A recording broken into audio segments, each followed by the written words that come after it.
নমস্কার বন্ধুরা, সবাই কেমন আছো? আশা করি সবাই খুব ভালো আছো। বড়দের জানাই আমার সশ্রদ্ধ প্রণাম, ছোটদের জন্য রইল অনেকটা আদর, ভালোবাসা আর আশীর্বাদ। চলে এলাম কাকলির ক্যানভাসের একটি নতুন পর্বে।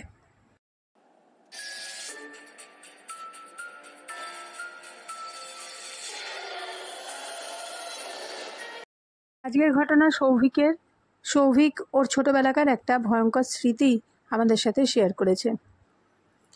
সৌভিক তখন 10-এ পড়ে, ওর ফাইনাল পরীক্ষা, কিন্তু ঠিক তার আগেই আসানসোলে ওর মাসির বাড়ি, সে মাসির বাড়িতে একটা অনুষ্ঠান উপলক্ষে নিমন্ত্রণ এসেছিল, নিমন্ত্রণপত্র পেয়েছিল। তো ওই অনুষ্ঠান বাড়িটা এমনই ছিল যে ওটা একদমই মিস করা যেত না। আসানসোলে ওর মাসির বাড়িতে যখন একটা অনুষ্ঠান হয়, মাসির নাতির অন্নপ্রাশনের যে দিন ঠিক করা হয়, তো সেই দিনে ওদের নেমন্তন্ন করা হয়, কিন্তু তার 2 দিন আগে থেকেই যেতে বলা হয়।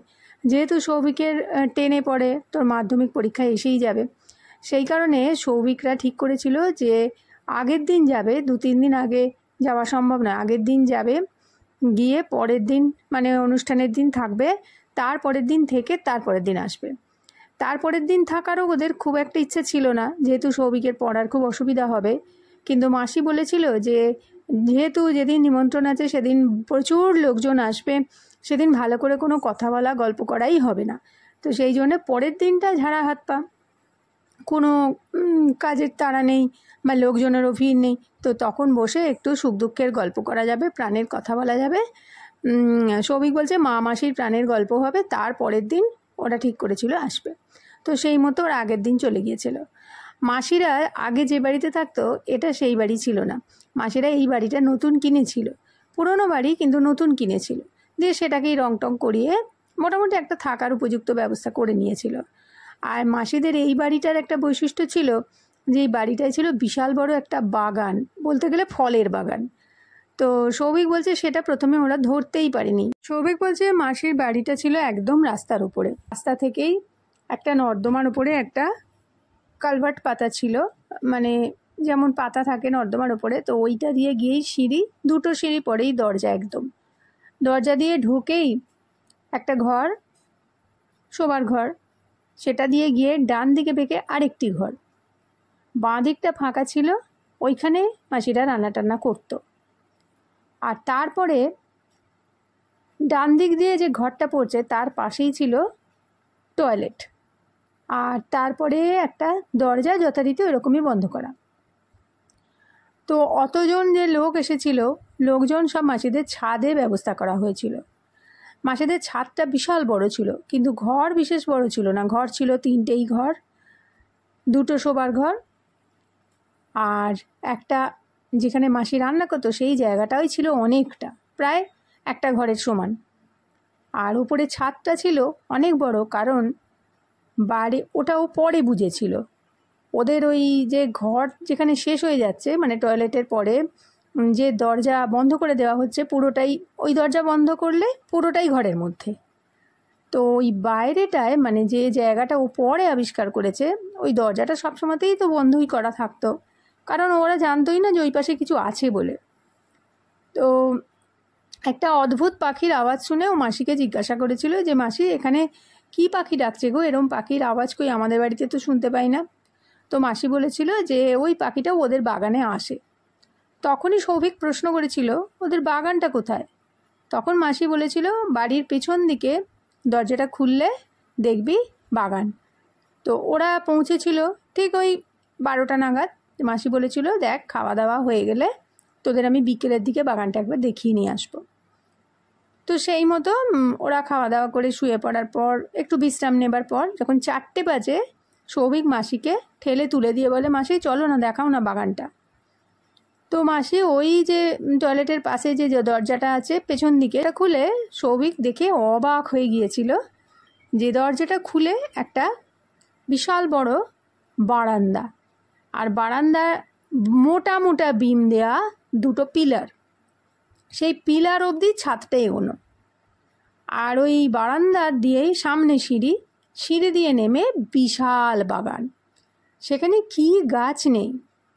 আম গাছ জাম গাছ তো কমন গাছ, তার সঙ্গে জামরুল গাছ, তার সঙ্গে আমড়া গাছ, তার সঙ্গে ফলসা গাছ, তার সঙ্গে জাম গাছ, কি নেই, লিচু গাছ, গাছে গাছে চতুর্দিকটা ভর্তি।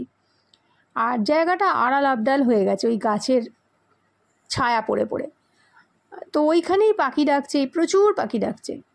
তো মাসি বলল, আর বাগানের মাঝখানে ছিল একটা বসার জায়গা, ঢালাই করাই একটা চেয়ার, চেয়ার বলতে 2-3 জন বসার মতো, যেমন স্টেশনেও দেখেছে সেই রকমই বসার জায়গা। তো মাসি বলল, দেখ সৌভিক, তুই থাক এখানে, আমার কাজ আছে, আমি যাই, চাটা করতে হবে, বিকেল হয়ে গেছে, তো সন্ধ্যের আগে ঘরে চলে আসিস। তো সৌভিক বলল ঠিক আছে। তো ও বাগানে ঘুরে বেড়াচ্ছে। সৌভিক বলছে বাগানটা পুরো বাড়ির থেকে সম্পূর্ণ আলাদা, একদম নিস্তব্ধ নিরিবিলি একটা জায়গা, যেন মনে হচ্ছে লোকালিটির সঙ্গে সেই বাগানের কোনো যোগই নেই। আর সৌভিক পুরো বাগানের মধ্যে কোন দিক দিয়ে ঢুকবে কোন দিক দিয়ে বেরোবে, যেন সেই বাঁধা গরু ছাড়া পেলে যেমন অবস্থা হয়, সৌভিক নিজেই বলেছে ঠিক সেই অবস্থা হয়েছে ওর। এই গাছের ফাঁক দিয়ে গিয়ে ওই গাছের ফাঁক দিয়ে গিয়ে ঢুকে কোথায় যে বাগানের শেষ সেটাই ও খুঁজে পাচ্ছিল না। দেখতে দেখতে দেখতে কতক্ষণ হয়েছে সৌভিকের কোনো খেয়াল ছিল না। হঠাৎ করে দেখলো যে চতুর্দিকটা চুপ হয়ে গেল। ও যখন 4টের সময় এসেছিল তখন পাখির আওয়াজ কিচিরমিচির সব শুনতে পাচ্ছিল। যখন এলো তখন রোদ্দুরও ছিল অল্প বিস্তর, হচ্ছে না, একদম পুরো পরিবেশটা গুমোট হয়ে গেছে। ঠিক এমন সময় পেছন থেকে দৌড়তে দৌড়তে আসছে কেউ বলতে ওদের বাড়িতে তো প্রচুর আত্মীয় আসার কথাই আছে। এবার সৌভিক বলল যে পেছনে ধূপ ধূপ ধূপ ধূপ করতে করতে মানে দৌড়তে দৌড়তে আসছে।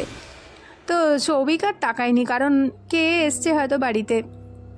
সৌভিক বলছে ওর আত্মীয়ই হয়তো ছুটে ছুটে আসছে, ভালোই হয়েছে, তার সাথে গল্প করবে। তো আসছে অনেকক্ষণ হয়ে গেছে। সৌভিক বলছে তাহলে ও আবার এসে দৌড়ে এসে গেলটা কোথায়? সৌভিক মাথা ঘুরে তাকিয়েছে, কেউ নেই। অথচ সৌভিক বলছে বিশ্বাস করবেন না, আমি পরিষ্কার শুনেছি পেছন থেকে ধপ ধপ ধপ ধপ করে দৌড়লে যেরকম আওয়াজ হয় ঠিক ওই রকম আওয়াজ, মানে ধপ ধপ করে দৌড়তে দৌড়তে আসছে, কিন্তু কোথাও কেউ নেই। মানে তখন তো ওর বাগানের নেশা, আবার এদিকে যাচ্ছে ওদিকে যাচ্ছে। তো গিয়ে ওই যে বসার যে জায়গাটা আছে ও বসেছে। বসে সৌভিক বলছে ও বসে এদিক দেখছে ওদিক দেখছে। হঠাৎ করে ওর কানের কাছে ফিসফিস করে কেউ যেন কথা বলল। সৌভিকের গাটায় কাঁটা দিয়ে উঠেছে। ও মাথা ঘুরিয়ে দেখছে কি হলো, পেছন থেকে কে ফিসফিস করে কথা বলল। ওটাও ওর অনুভূতি হয়েছে, ফিসফিস করে কেউ কথা বলছে কিন্তু কাউকে দেখতে পায়নি। তো এরম করে যখন প্রায় ভালো সন্ধে হয়ে গেছে, রাত্রির কিন্তু হয়নি, সন্ধেই হয়েছে, তো ধপ করে গাছ থেকে একটা কিছু পড়ার আওয়াজ পেল। দেখলো যে সুপুরি গাছের একটা শুকনো পাতা পড়ে গেছে। তো ভাবলো ওই পাতাটাই বোধহয় পড়েছে। আবার ওই দিকে তাকিয়ে আবার উঠে পড়ে আবার পেছন দিকে আসছে, মানে হচ্ছে বাগানের ভেতরেও ঢুকেছিল, সেখান থেকে এবারও দরজার দিকে আসছে, মানে ঘরের দিকে। ওই শুকনো পাতার উপরে ও দেখছে ওই সেম খসখস খসখস করে খুব জোরে পায়ে কেউ হেঁটে হেঁটে আসছে। আবারও মনের ভুলে পেছন ঘুরে তাকিয়েছে, কিন্তু সেখানেও কেউ ছিল না। তো সৌভিক আস্তে আস্তে ঘরের দরজা খুলে ঢুকে পড়েছে। তো সবাই খেতে বসেছে, মাসিরাও খাচ্ছে। তো খেতে খেতে তখন সৌভিকের মাথায় এসছে কথাটা। তো মাসিকে যখন জিজ্ঞাসা করলো, মাসি ওই বাগানে বলতে কথাটা জাস্ট ও বাগানে কথাটা উল্লেখ করেছে, তখন ওর মা ওকে বলেছে সৌভিক খেতে বসে কথা বলিস না, খেতে বসে কথা বলে জানিস না গলায় আটকে যায়। তো সৌভিকের আর বলা হয়নি। এরপরে সকাল হয়েছে, সেদিনকে পুরো অনুষ্ঠান হয়েছে। অনুষ্ঠানের পর সে কাটতে কাটতে বিকেল পেরিয়ে গেছে, প্লাস সন্ধেবেলাতেও অনেকে এসেছে যারা সকালে আসতে পারেনি। তো সেই সব করতে করতে প্রায় রাত্রির হয়ে গেছে। এরপরে সকালবেলায় এইবার ও ভাবলো যে কালকে তো ওরা বেরিয়ে যাবে, সেহেতু আর মাসিকে পারবে না জিজ্ঞেস করতে। তো বসে এই সময় মাসিকে জিজ্ঞাসা করে নেবে বলে ও মা মাসির মাঝখানে এসে বসেছে। বসে গল্প করতে করতে বলছে ওর মাসিকে, হ্যাঁ গো মাসি, এই বাগানের ভেতরটা খুব অন্ধকার না সন্ধে হয়ে গেলে? তো মাসি বলছে হ্যাঁ, খুব গাছ তো ভর্তি, সেই কারণে আমরা তো এই বাগানে খুব একটা বেশি যাই না, কেউ এদিকটা বন্ধই থাকে, আমার দরকারও পড়ে না ওদিকটা যাওয়ার। বলছে হ্যাঁ গো মাসি, একটা কথা বলবো, ওই বাগানে না কালকে আমি যখন গিয়েছিলাম, মানে সৌভিক বলছে, সৌভিক যখন গিয়েছিল তখন ওর একবার যেন মনে হলো পেছনে কেউ দৌড়োতে দৌড়োতে আসছে, অথচ কাউকেই দেখতে পায়নি। তখন ও সৌভিক লক্ষ্য করলো, ওর মাসি বলল, কিছুক্ষণ চুপ থেকে মাসি বলল, ও কিছু নয়। মা বলল, তোরই বা অত ভেতরে যাওয়ার কি দরকারটা ছিল? তো সৌভিক বলছে, শুধু তাই নয় মাসি, তারপরে মনে হলো যেন কেউ ফিস ফিস করে কথা বলছে। তখন ওর মা বলছে, সে কি রে, কোথায়? তো সৌভিক বলেছে, ওই যেখানে বসার যে জায়গাটা, সেখানে বসার পর ওর কানের কাছে কেউ ফিস ফিস করে কথা বলছিল।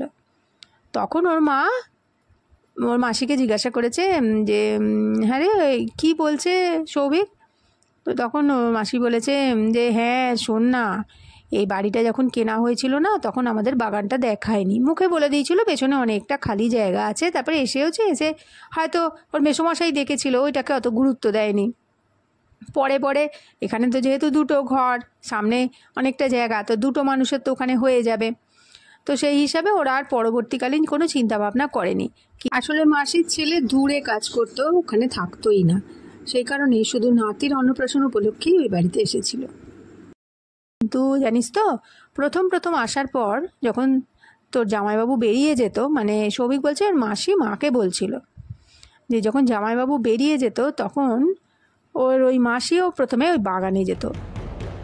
প্রচুর গাছ তো, যেহেতু অনেকটা জায়গা, তো বাগানে ওর মাসি করতো কি, ওই দুটো খুঁটির সাথে দড়ি বেঁধে জামা কাপড় মেলতে যেত, আর বিকেল বিকেল হলে জামা কাপড়গুলো তুলে নিয়ে আসতো। তো এরকম একদিন হয়েছিল কি, একটু একটু দেরি হয়ে গিয়েছিল, ঘুমিয়ে পড়েছিল, তো উঠে যখন জামা কাপড় তুলতে গেছে, তো মাসি বলছে পরিষ্কার দেখেছে যে ওই জামা কাপড়ের পেছনে কেউ যেন দাঁড়িয়ে আছে, তার পা দুটো খালি দেখতে পেয়েছে জামার শাড়ির তলায়। তো মাসি ভেবেছে বোধহয় সত্যিই কেউ এসেছে, চোর হয়তো এসেছে, পেছনে দাঁড়িয়ে আছে, দরজাটা তো খোলা থাকে না, হয়তো দেখছে। তো মাসি কে রে কে রে করে চিৎকার করতে করতে গেছে, শাড়িটাকে সরিয়ে দিয়ে দেখছে কেউ নেই। তো সেই দিন মাসি প্রথম একটু চমকে গিয়েছিল। তারপরে মাসি বলছে যে ক্রমশই না মাসি বুঝতে পারছিল যে ওই বাগানের মধ্যে একটা অশরীরী কিছু আছে, একটা কেন অনেকগুলোই আছে। কারণ ওর মাসি যখন দরজাটা খুলে হয়তো আনাজের খোলা টোলা ফেলতে গেল বা কিছু হয়তো ফেলতে গেছে, নিচু হয়ে হয়তো ওই যে সামনে যে বারান্দাটা আছে ওখানে বসে হয়তো হাত দিয়ে জল দিয়ে হয়তো থালা বাটি বা কিছু ধুয়ে নিয়ে আসছে, শট করে মাসির মনে হচ্ছে যেন পেছনে এসে কেউ দাঁড়িয়েছে। মাসি অনুভব করতে পারছে, মাসি সব পেছন ঘুরে দেখছে কেউ নেই। এমন তো হয়েছে যে মেশোর যেদিন ছুটি, সেদিনও বাইরে মাংস ধুতে গেছে বা মাছ ধুতে গেছে, ওই বাগানের সামনেটাই বললাম না, ওই যে বারান্দাটা আছে, ওখানে এক বালতি জল রেখে ওখানেই ধোয়া টোয়াগুলো করে নিত, কারণ কিচেন থেকে ওটাই কাছে ছিল। তো ওরম ধুয়ে টুয়ে যখন পেছন ঘুরেছে দেখছে কেউ নেই, কিন্তু পুরো পরিষ্কার বুঝতে পারছে যে ওইখানে আছে, কিছু একটা আছে। আর একদিন তো এমন হয়েছে, মাসি মাছ ভালো করে ধুয়ে টুয়ে হাত বাড়িয়ে বঁটিটাকে নিয়েছে, বঁটিটা ওই একটু দূরে রাখা ছিল, এবার মাসি যেখানে জল দিয়ে ধুচ্ছে সেখান থেকে একটু দূরে ছিল, মাসি বলছে হাত বাড়িয়ে বঁটিটা নিয়েছে, পেছন ঘুরে দেখছে একটা মাছ নিচে পড়ে আছে। মাসি তো অবাক হয়ে গেছে, কারণ বড় গামলার মধ্যে থেকে একটা মাছ স্পেশালি নিচে পড়া একদমই একদমই মানে সম্ভবই না। তো মাসি ওটাকেও ওভারলুক করে গিয়ে বলছে যে দূর, ও যা পড়েছে পড়েছে বলে তুলে নিয়ে আবার ধুয়েছে। তো ধোয়ার পর বডিটা ধুয়ে টুয়ে ভালো করে রান্না করেছে। তো মাসি বলছে সেই দিনে যখন মাছটা রান্না করছে, মাছটা কীরকম যেন একটু ছেড়কে ছেড়কে গিয়ে একটা কীরকম মানে ভাজার পর মাছ ভাজার যেরকম গন্ধ হয় সেরকম গন্ধ হয়নি। তো মাসি মেশোকে খুব মানে বলেছে যে তুমি পচা মাছ নিয়ে এসছো, এই মাছ নিয়ে এসছো। তো মেশো বলছে মেশো যার কাছ থেকে নিয়ে আসে তার কাছ থেকেই নাকি এনেছে, বা মাসি বলছে যে মাসি বলেছে ও মাছ খেতে হবে না, ছেড়ে দাও। তো মেশো বলেছে না, আমি নিজে জানি, ও তোমার মনের বাতিক বলে মেশো মাছটা খেয়েছে। সন্ধেবেলার পর থেকে মেশোর খুব শরীর খারাপ, এত শরীর খারাপ করছে যে সে মানে অদ্ভুত টাইপের পেটের যন্ত্রণা করছে, জ্বর এসে গেল, ধুম জ্বর, মানে গা পুড়ে যাচ্ছে। আর মেশো একদম অচৈতন্য হয়ে পড়ে মানে শুয়ে আছে, আর থেকে থেকে বমি করছে, বমিতে জল বেরোচ্ছে, এমনকি খাবারও বেরোচ্ছে না, পেটে কিচ্ছু নেই, অথচ সারা রাত ওরম বমি করে গেছে। মাসি বলছে ওদের ওই অঞ্চলের থেকে একটু দূরে ছিল ডাক্তারখানা। তো মাসি তো প্রথমে বুঝতে পারেনি এরকম ভয়াবহ ঘটনা ঘটবে, কি করবে সারা রাত্রির বলছে ঠাকুরকে ডেকে কাটিয়েছে। কাটিয়ে সকালবেলায় উঠেই যাকে দেখতে পেয়েছে বলেছে একটু ব্যবস্থা করে দেবে, ডাক্তারকে ডেকে দেওয়া, তো দাদা এরকম অসুস্থ। তো যে ছেলেটা কাগজ দেয় সে সকালে এসছে, তাকেই বলেছে প্রথমে। বলার পর ডাক্তার ডেকে নিয়ে এসছে, ডাক্তার ডেকে বলেছে এই ওষুধটা দিচ্ছি, এতে যদি কাজ হয় ভালো, নাহলে হসপিটালে ভর্তি করতে হবে। তো সমানে ঠাকুরকে ডেকে যাচ্ছে মেসোকে ঠিক করে দেয়, মেসোকে ঠিক করার কথা। তো মেসো একটু দুপুরের দিকে সুস্থ হয়েছে, কিন্তু সুস্থ হলে কী হবে, একদম বিছানার সঙ্গে লেগে আছে। তো তখন পাশের বাড়ির কেউ খবর টবর পেয়েছে, এসে জিজ্ঞেস করছে যে হ্যাঁ গো, হঠাৎ করে এরকম কি করে হলো। তো মাসি সমস্ত ঘটনা বলল। তখন ওরা বলল, আরে ওই মাছ যখন পড়ে গিয়েছিল তোমরা তুলে খেতে গেলে কেন? মাসি তো এসব কিছু বোঝেনি। মাসি বলছে যে আরে কেন, এমনি ধুতে গেলে পড়ে গেলে তো আমরা তুলি। বলছে না না, তোমাদের ওই বাগান মোটেও সুবিধার নয় গো, ওখানে কোনো পিশাচ বাস করে। তো মাসি পিশাচ কথাটা গল্পে পড়েছে। বলছে জানি না, তোমাদের ওই বাগানে কিছু তো বাস করে, ভূত প্রেত জিন দৈত্যী দানব পিশাচ কিছু একটা আছে। মাসি বলছে কেন? বলছে হ্যাঁ গো, আগে ওই বাড়ি যাদের ছিল তাদেরও তো এইরকমই ঘটনা ঘটতো, তারা আবার কাউকে দেখতেও পেত ওইখানে ঘুরে বেড়াচ্ছে, এবং শুধু পাগুলো দেখতো, বড় বড় পা, গোড়ালি থেকে পায়ের পাতাটাই শুধু দেখা যেত ঘুরে বেড়াচ্ছে। তো মাসি তো শুনে হতবাক আর ভয়ও পাচ্ছে, কারণ মাসি তো নিজে দেখেছে যে ওই শাড়ির পেছনে ওরকম আছে। সৌভিক বলছে মাসি শুনে মাসির হাত পা ঠান্ডা হয়ে গেছে ভয়ে, আর বলছে তাহলে কি উপায়? তখন ওই পাশের বাড়ির ওই ভদ্রমহিলা বলেছে, শোনো এক কাজ করো, ওষুধ যখন খাওয়াচ্ছ খাওয়াও, মানে সৌভিক বলছে, মাসি বলল যে ওই মহিলা বলেছিল তার সঙ্গে একটুখানি না মন্দিরে গিয়ে একটু ঠাকুরের জল নিয়ে এসো, বা কাউকে দিয়ে যদি ঝাড়া বাড়ায় ঝাড়িয়ে দাও, আমার পরিচিত একজন আছে, তাকে পাঠিয়ে দেবো। তো মাসি বললো হ্যাঁ তাকে পাঠিয়ে দিন। এবার সে এসে মেসোকে ঝেড়ে দিতে মেসো সন্ধেবেলার পর থেকে পুরো সুস্থ। কিন্তু ওই যে পেটের যে গণ্ডগোলটা হয়েছিল সেটা কিন্তু অনেক দিন ছিল। তো তারপর থেকে মাসি ওই বাগানের দরজা আর খোলে না। এছাড়া মাসি রাত্রিবেলায় বলছে যেই সময় লোকজন আছে তোরা কেউ টের পাসনি, ওই ছাদের ওপরেও দেখবি ধুম ধুম করে আওয়াজ হয় অনেক সময় রাত্রিরে, কেউ যেন ওপরে মানে বেশ ভারী ভারী পা ফেলে যাচ্ছে। তো তখন সৌভিক বললো মাসিকে যে মাসি বাড়িটা তাহলে পাল্টে নিলে না কেন? মাসি বলছে ওরে এটা কি ছোটোখাটো জিনিস? সৌভিক বলছে মাসি বললো যে এত কষ্ট সৃষ্ট করে একটা বাড়ি কেনা হয়েছে, হুট বলতেই হুট কি আর পাল্টানো যায় রে? তবে কি বলতো, বাগানের দরজাটা বন্ধ রাখলে মোটামুটি ঘরের ভেতরে কোনো সমস্যা নেই, ওই বাগানেই সমস্যাটা আটকে আছে। তো এই ঘটনা সৌভিক শুনেছিল এবং ও অনুভব করেছিল এই ভৌতিক অনুভূতি বাগানে। তো আজকে সৌভিকের এই অভিজ্ঞতা তোমাদের শেয়ার করলাম। যদি ভালো লাগে অবশ্যই লাইক করে দিও, শেয়ার করো, কমেন্ট করো, আর তার সঙ্গে তোমাদের যদি কোনো ঘটনা থাকে অবশ্যই পাঠিয়ে দিও। আর যারা এখনও চ্যানেলটা সাবস্ক্রাইব করোনি তাদের কাছে অনুরোধ রইল, চ্যানেলটাকে সাবস্ক্রাইব করে আমার পরিবারের সঙ্গে যুক্ত হয়ে যাও আর নতুন নতুন ঘটনা শুনতে থাকো। তো আজকের মতো এই পর্যন্ত, পরের দিন আবার হাজির হয়ে যাচ্ছি নতুন কোনো ঘটনার সাথে। ততক্ষণের জন্য সবাই খুব ভালো থাকো, সুস্থ থাকো, আনন্দে থাকো, কাকলির ক্যানভাসের সাথে থাকো। নমস্কার, ধন্যবাদ। আমার সমস্ত ভিউয়ার্সদের জানাই অন্তর থেকে অজস্র ধন্যবাদ। এবারে বলবো তাদের কথা যারা আমাকে আগের পর্বে কমেন্ট করেছ। তারা হলেন রত্না দেবনাথ, নীলু যশ, জাসমিন ফ্লাওয়ার এবং গীতা গোস্বাম। তোমাদের অন্তর থেকে অজস্র অজস্র ধন্যবাদ এবং ভালোবাসা জানাই।